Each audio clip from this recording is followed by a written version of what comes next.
ప్రత్యక్షంగా పరోక్షంగా నా గెలుపు కోసం పనిచేశారు ఆంధ్రప్రదేశ్ లో.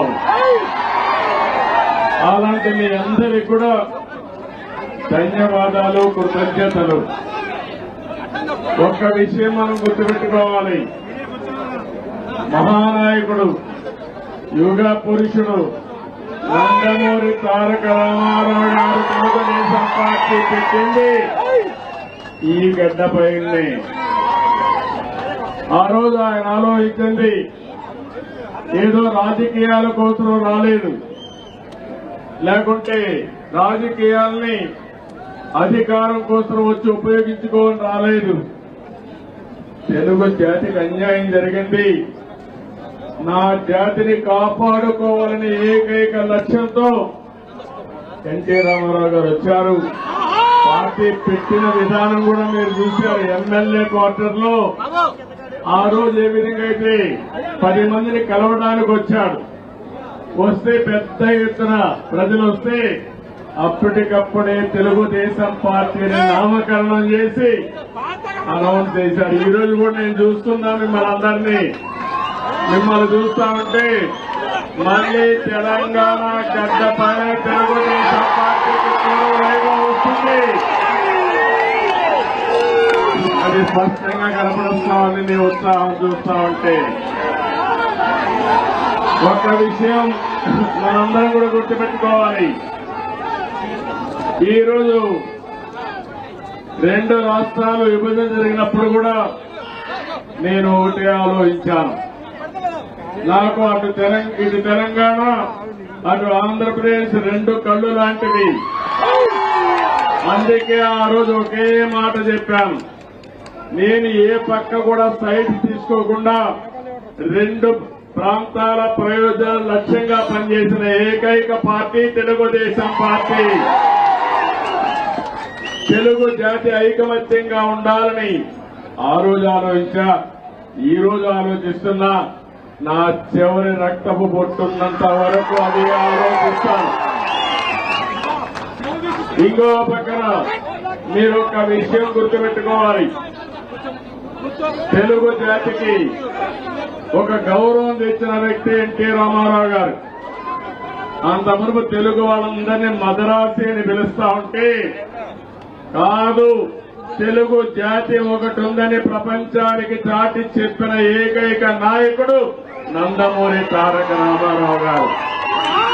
తెలుగు వారికి ఆత్మ గౌరవాన్ని తెచ్చిన నాయకుడు ఎన్టీ రామారావు.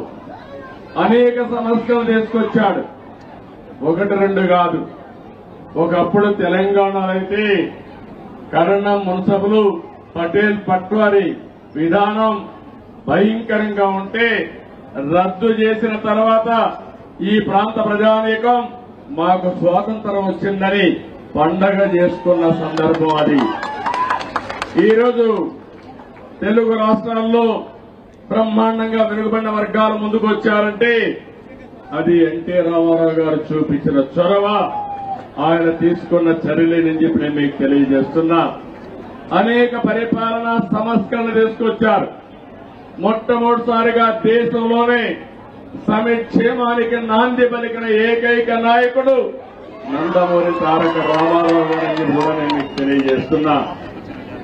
ఆ తర్వాత ఈరోజు మనం పార్టీలో చూస్తా ఉంటే ఎక్కడ చూసినా 20 ఏళ్లైంది అధికారం పోయి 2004, ఈరోజు 2024. అధికారం పోయిందే గాని మీలో పట్టుదల తగ్గలేదని తెలియజేస్తున్నా. రోజు రోజుకు అభిమానం పెరుగుతా ఉంది. కొంతమంది నాయకులు పోయారు కానీ కార్యకర్తలు మాత్రం పోలేదు.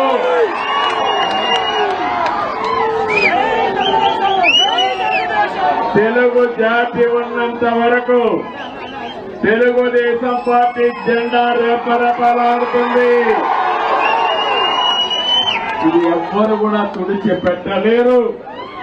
ఏ విధంగా అయితే నందమూరి తారక రామారావు గారు తెలుగు జాతి ఉన్నంత వరకు తెలుగు వారి గుండెల్లో ఉంటారో, అదేవిధంగా తెలుగు జాతి ఉన్నంత వరకు పసుపు జెండా ఎగరతానే ఉంటుంది. అయితే ఈ సందర్భంగా మనం కొన్ని విషయాలు కూడా మాట్లాడుకోవాల్సిన అవసరం ఉంది. ఈ రోజు మనం చూస్తే తెలుగు జాతి కూడా అనేక సంక్షోభాలు ఎదుర్కొంది. నేను కూడా తెలుగుదేశం పార్టీ నాయకులు కార్యకర్తలు కూడా అనేక సంక్షోభాలు ఎదుర్కొన్నాం. కానీ ప్రతి ఒక్క సంక్షోభాన్ని ఒక అవకాశంగా మలుచుకుని తిరుగులేని శక్తిగా తెలుగుదేశం పార్టీ ఎదుగుతూనే వచ్చింది. భవిష్యత్తులో కూడా ముందుకు పోతుందని చెప్పి మీకు తెలియజేస్తున్నా. నన్ను జైల్లో పెట్టారు ఏ కారణం లేకుండా.